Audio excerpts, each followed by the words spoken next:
Las campanas de la iglesia resonaban lentas y profundas mientras estaba frente a la tumba de Ismael en San Miguel de Allende.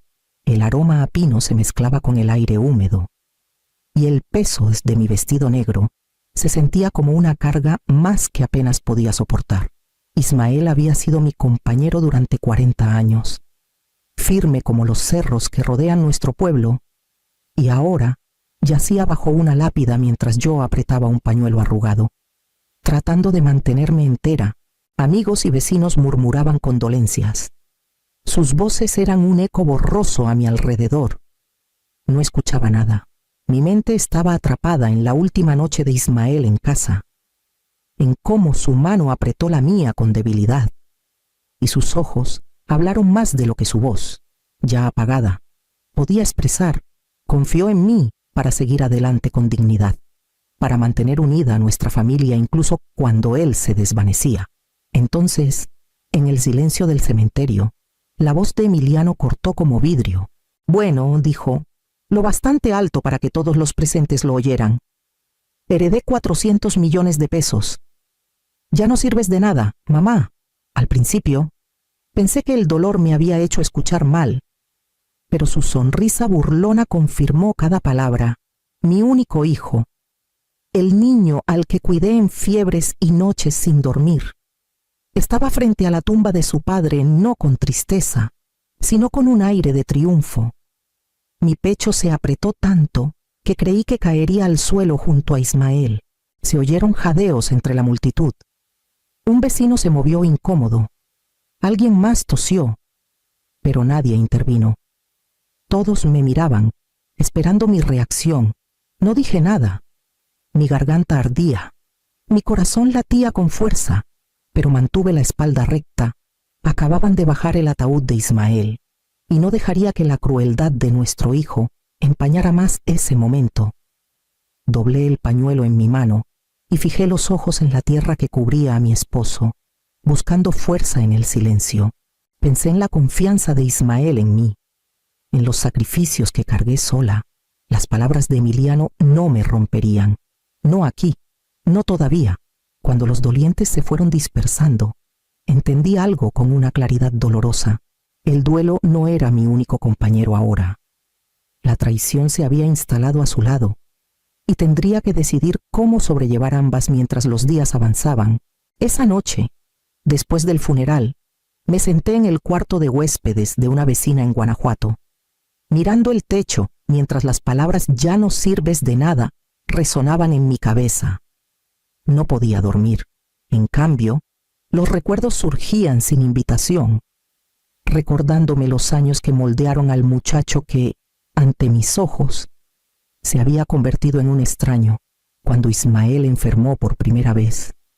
Emiliano aún estaba en la preparatoria. Las citas médicas devoraron nuestros ahorros rápidamente y tomé decisiones que dejaron cicatrices invisibles. Dejé mi trabajo en la universidad comunitaria, cambiando una carrera estable por un empleo de medio tiempo que me permitía llevar a Ismael a sus tratamientos. Cuando llegó la factura de la colegiatura de Emiliano, vendí las perlas que Ismael me regaló en nuestro 10º aniversario, sonriendo al empeñarlas como si no significaran nada. Creía que esos sacrificios se tejerían en el corazón de nuestro hijo.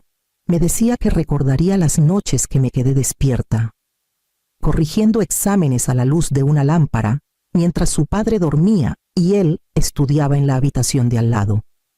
Pensé que el amor, entregado sin condiciones, siempre regresaría de la misma forma, pero mientras Emiliano crecía, menos miraba hacia atrás, hablaba menos de gratitud y más de querer más mejores autos, mejores amigos, mejores fiestas. Cuando sus compañeros trabajaban en verano, él se burlaba, diciendo que estaba destinado a cosas más grandes. Quería la apariencia del éxito sin el peso de ganarlo. Aún así, seguí dando. Cada ascenso perdido, cada hora extra, cada sueño de viajar que dejé de lado se sentía justificado si lo mantenía en pie. Y cuando el cuerpo de Ismael se debilitó aún más, me dije que al menos nuestro hijo llevaría el nombre de su padre con orgullo. Ahora, sentada en la penumbra de un cuarto prestado, Sentía lo ingenua que había sido esa creencia. Los sacrificios que recordaba con tanta claridad parecían invisibles para él, borrados por su hambre de estatus y la ilusión de poder. Mi devoción le había construido una base, pero él había elegido pararse en otro lugar. Y pronto descubriría hasta dónde estaba dispuesto a empujarme.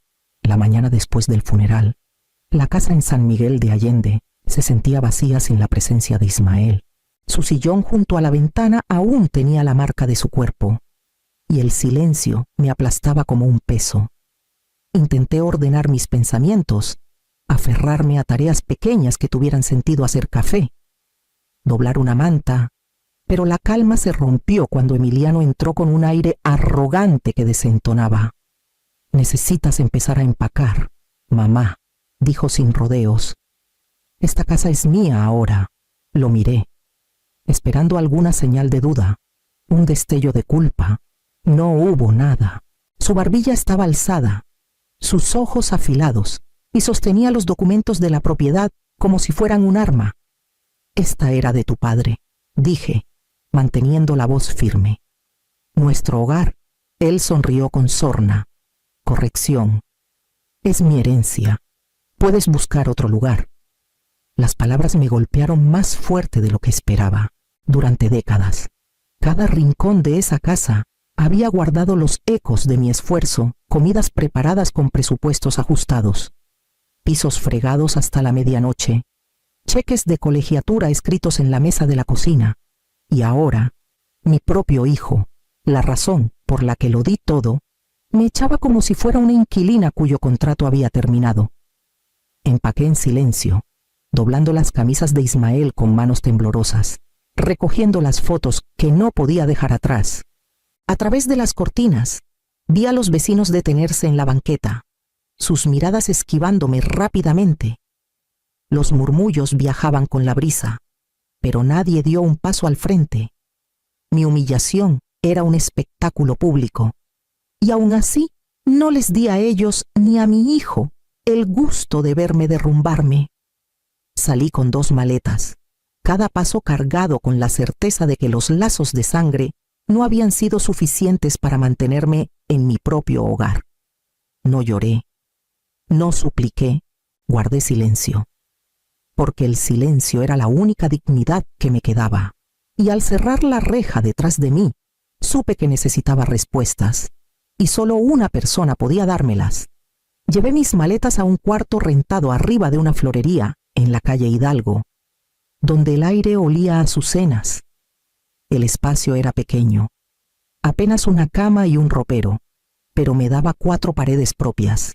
Esa noche, mientras miraba el anillo de bodas de Ismael en mi palma, una idea tomó forma: necesitaba ver al señor Torres.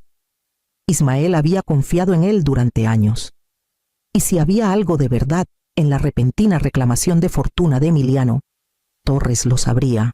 A la mañana siguiente, entré a su oficina en el centro de San Miguel. Era un edificio modesto con alfombra gastada y filas de carpetas encuadernadas en cuero. El señor Torres me recibió con la misma amabilidad de siempre. Sus ojos se suavizaron al notar las ojeras bajo los míos. Antes de que pudiera hablar, la puerta se abrió de golpe. Emiliano entró pavoneándose, vestido con un traje demasiado ostentoso para la ocasión. Su sonrisa ancha. «Señor Torres», anunció, dejándose caer en una silla sin pedir permiso. «Hay que movernos rápido. Los bienes de mi papá son míos ahora, y tengo planes. 400 millones de pesos no se manejan solos». Torres se recostó en su silla, ajustándose los lentes. Por un momento, el silencio llenó la habitación. Luego, para mi sorpresa, soltó una risita. No era cruel, pero cargaba con el peso de la incredulidad. «¿Acaso leyó el testamento?», dijo, mirándome antes de volverse hacia mi hijo. El rostro de Emiliano palideció. «¿Qué se supone que significa eso?». Torres juntó las manos. «Tu padre era un hombre cuidadoso. Sabía cómo el dinero puede corromper. No dejó un cheque en blanco para nadie, mucho menos para un hijo que nunca ha tenido un trabajo estable». Sentí mi respiración detenerse. Confusión, sí, pero también un destello de esperanza que no me había permitido sentir. Emiliano se movió en su asiento. El aire de superioridad se desvanecía lo suficiente para dejar ver al niño que alguna vez necesitó que le atara los cordones. Torres tocó una carpeta gruesa en su escritorio. Si quieren saber la verdad sobre esta supuesta herencia, está todo aquí, pero puede que no sea el golpe de suerte que imaginas. Me senté más derecha, mi pulso acelerándose, lista para escuchar lo que Ismael había escondido en la letra pequeña. El señor Torres abrió la carpeta lentamente, como si supiera que cada página caería como una piedra en la habitación. Emiliano se inclinó hacia adelante, su impaciencia vibrando en el aire. Yo me quedé quieta, preparándome. El patrimonio de tu padre, comenzó Torres, no es lo que crees. La cifra de 400 millones es correcta, pero no es dinero en efectivo en una cuenta bancaria. La mayor parte está atada a un fideicomiso, asegurada contra préstamos para proyectos en los que tu padre invirtió. Emiliano frunció el ceño. ¿Qué estás diciendo? Es mío. Vi los números. La voz de Torres seguía calma, medida. Los números en un balance no siempre son riqueza líquida. Mucho de eso se usó como garantía. Tu padre era cauteloso, pero también ambicioso.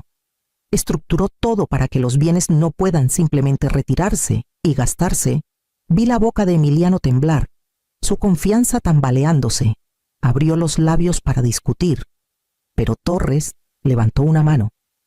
Además, continuó, pasando una página hacia mí, Ismael nombró un albacea, alguien para supervisar el fideicomiso y cumplir sus intenciones. Ese albacea es tu madre. Las palabras se hundieron en mí con peso y ligereza a la vez. Albacea, fiduciaria. Ismael había pensado en el futuro, en mí, en los peligros de dejar a Emiliano sin control. Sentí el eco de nuestras charlas nocturnas, la voz de Ismael firme, incluso cuando su cuerpo estaba débil. Florencia, algún día tendrás que proteger lo que construimos. El rostro de Emiliano se encendió de rojo. ¿Qué eso es ridículo? Ella no puede manejarlo. Soy su hijo. La mirada de Torres se agudizó. Ser hijo no es lo mismo que ser responsable. Tu padre quiso asegurarse de que el dinero no desapareciera en una temporada de malas decisiones, hasta que ciertas deudas se liquiden. El fideicomiso queda bajo el control de tu madre. El silencio nos aplastó. La mandíbula de Emiliano se tensó. Sus dedos tamborileaban en el brazo de la silla como un niño al que le niegan un juguete. Sentí su enojo arañándome, pero debajo de todo, percibí su miedo. Por primera vez desde la muerte de Ismael, una chispa de fuerza creció dentro de mí. Mi esposo no me había dejado indefensa. Me había armado con autoridad, y al hacerlo, me devolvió una medida de dignidad que pensé que había perdido. Torres cerró la carpeta y la deslizó por el escritorio. Señora Morales, el fideicomiso es suyo para administrar. Cada condición, cada salvaguarda, todo está en sus manos ahora. Puse mi palma sobre la carpeta, firme y deliberada, mientras Emiliano se recostaba en incredulidad. Mi duelo no se había levantado, pero algo más tomó su lugar: determinación. Y para cuando salí de esa oficina, supe que esto era solo el comienzo del desmoronamiento de mi hijo. Para cuando regresé a mi pequeño cuarto rentado, el atardecer caía sobre San Miguel de Allende. Coloqué la carpeta en la mesita de noche, pasando la mano por su superficie como si el propio Ismael me la hubiera entregado. Por primera vez en semanas, sentí un pedacito de paz. Pero la calma no duró. 12 horas después de que el señor Torres revelara la verdad, la tormenta comenzó al amanecer. Mi teléfono vibró con mensajes de vecinos. Habían visto a Emiliano pavoneándose por el pueblo la noche anterior, alardeando sobre inversiones, prometiendo financiar proyectos, invitando a amigos a cenas caras a crédito. Había pasado la noche presumiendo su supuesta fortuna. A media mañana, las llamadas cambiaron. Emiliano había intentado retirar dinero del banco, y el cajero, siguiendo las condiciones del fideicomiso, lo rechazó. Los testigos dijeron que salió con el rostro encendido, murmurando amenazas. Poco después, sus supuestos amigos, los que brindaron por su fortuna, desaparecieron tan rápido como aparecieron, dejándolo con cuentas sin pagar y miradas frías de acreedores que de repente exigían el reembolso. Al mediodía, mi teléfono sonó. Su nombre iluminó la pantalla. Dudé antes de contestar. Pero la curiosidad ganó. Mamá. Su voz se quebró con pánico, muy lejos de la arrogancia que soporté en el funeral. ¿Qué hiciste? ¿Por qué no puedo acceder al dinero? Dijeron que está bloqueado. Les dije que es mío. Tiene que ser mío. Dejé que el silencio se alargara antes de responder. Nunca fue tuyo para derrochar. Tu padre puso condiciones. Te lo advertí. Emiliano. Su respiración era agitada, frenética. Necesito tu ayuda, por favor. Solo desbloquéalo. Cúbreme hasta que esto se arregle. No entiendes, tengo gente esperando. Les prometí, pero sí entendía. Entendía más de lo que él sabía. Su voz ya no cargaba triunfo, cargaba miedo, el mismo miedo que llega cuando el suelo se desmorona bajo los pies de alguien acostumbrado a pararse sobre las espaldas de otros. Terminé la llamada con la mano temblando, no de debilidad, sino de la certeza de que la previsión de Ismael se estaba desplegando justo como él lo planeó, y no pasaría mucho antes de que Emiliano no tuviera más opción que enfrentarme otra vez. El señor Torres me llamó la mañana siguiente, su tono cargado con el peso de lo inevitable. Tu hijo insiste en una reunión. Ven a mi oficina a las 2. Acepté, aunque un nudo de temor se apretó en mi pecho. Cuando entré, Emiliano ya estaba ahí, paseándose por la alfombra como animal enjaulado. Su traje estaba arrugado, su cabello desaliñado, y la arrogancia que antes destilaba de cada palabra había desaparecido. Al verme, se dejó caer en una silla y hundió el rostro en las manos. Mamá, dijo, con la voz ronca, me equivoqué. No debí decir esas cosas. Solo necesito una oportunidad para arreglarlo. Por favor.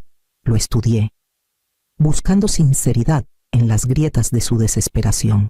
Por un instante, vi al niño que alguna vez se aferró a mi falda cuando las tormentas lo asustaban. Pero el recuerdo de su sonrisa burlona en la tumba de Ismael endureció mi corazón. El señor Torres carraspeó y puso la carpeta entre nosotros. El fideicomiso es sólido. Emiliano, no tienes autoridad para tocar los bienes. El único camino es cooperar con tu madre. Y aún así, tu parte será limitada. Las condiciones de tu padre fueron claras. Las mejillas de Emiliano se encendieron de un rojo profundo. Se removió en la silla, su mandíbula trabajando como si la humillación quemara más que la pérdida misma. Entonces, ¿me estás diciendo?, murmuró, mirando al suelo, que mi propia madre controla todo tu madre, dijo Torres con calma. Fue encargada porque tu padre creía que ella protegería a la familia, incluso cuando otros no pudieran. Las palabras lo golpearon como un mazazo. Me miró entonces, sus ojos húmedos, divididos entre el enojo y la necesidad. Mi pecho dolía con el viejo instinto de alcanzarlo, de recogerlo como si el amor solo pudiera sanar las fracturas. Pero me contuve, con las manos apretadas en mi regazo, porque en ese momento supe que su supervivencia ya no dependía de lo que yo diera, sino de lo que él estuviera dispuesto a aprender. Y pronto, el mundo le enseñaría la lección que yo ya no podía. No tomó mucho para que la verdad escapara de las paredes de la oficina de Torres. San Miguel de Allende es un pueblo donde las noticias corren más rápido que el río. Y para el fin de la semana, todos sabían que la herencia de Emiliano no era la fortuna que había presumido. La cifra 400 millones se convirtió en un chisme contado con sonrisas, subrayado por la palabra intocable. En el mercado, escuché a 2 mujeres murmurar cerca del pasillo de frutas.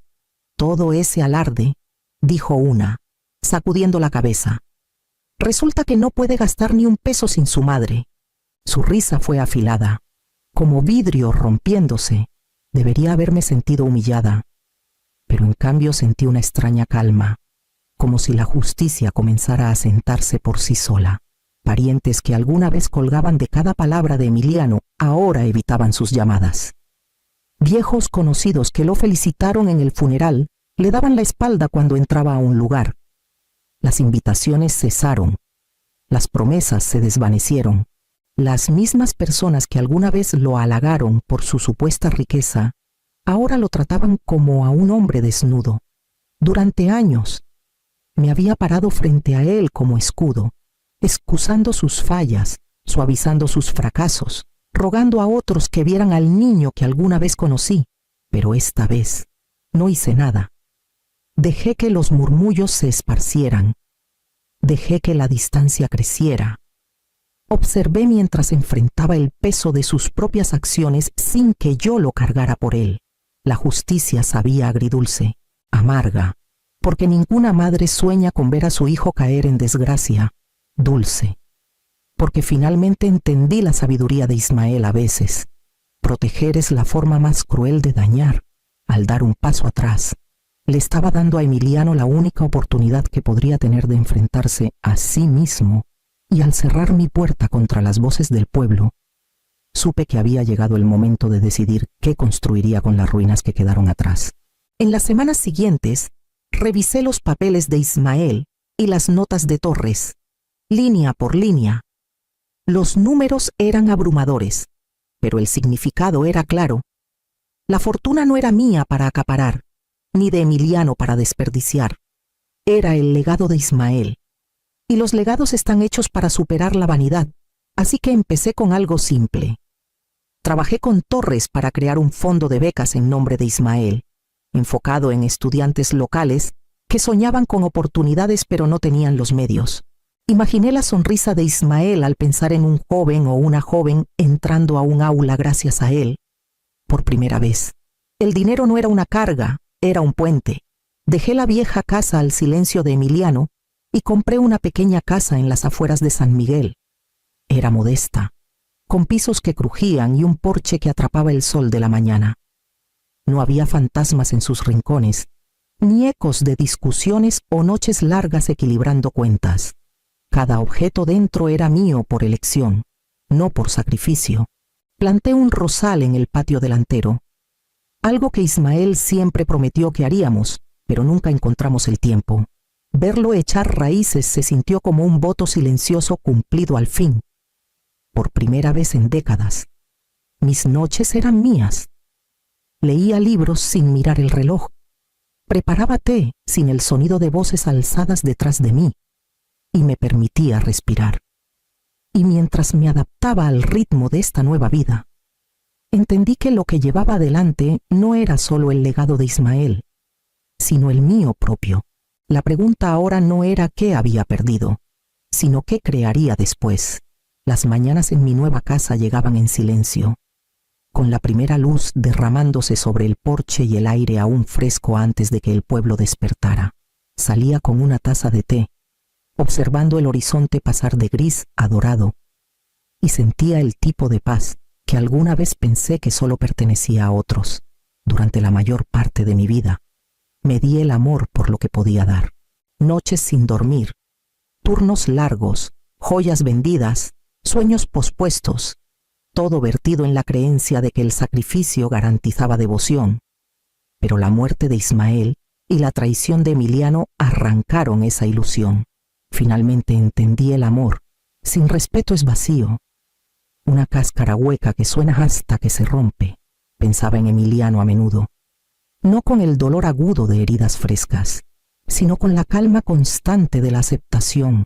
Él había elegido un camino construido sobre apariencias, y yo había elegido no caminar más a su lado. Si aprendía de las ruinas de su arrogancia, ya no era mi decisión. Mi deber de protegerlo terminó con el último aliento de Ismael. Una mañana, mientras la luz calentaba el rosal que había plantado, susurré al aire quieto: nunca fui solo una madre. Soy una mujer con sueños. Las palabras se posaron en mí como una promesa, una que tenía la intención de cumplir. Regresé a la casa, al lugar que había elegido, no al que me impusieron el deber o la pérdida. Con manos firmes, cerré la puerta detrás de mí, no para alejar al mundo, sino para reclamar la paz silenciosa e inquebrantable que finalmente era mía.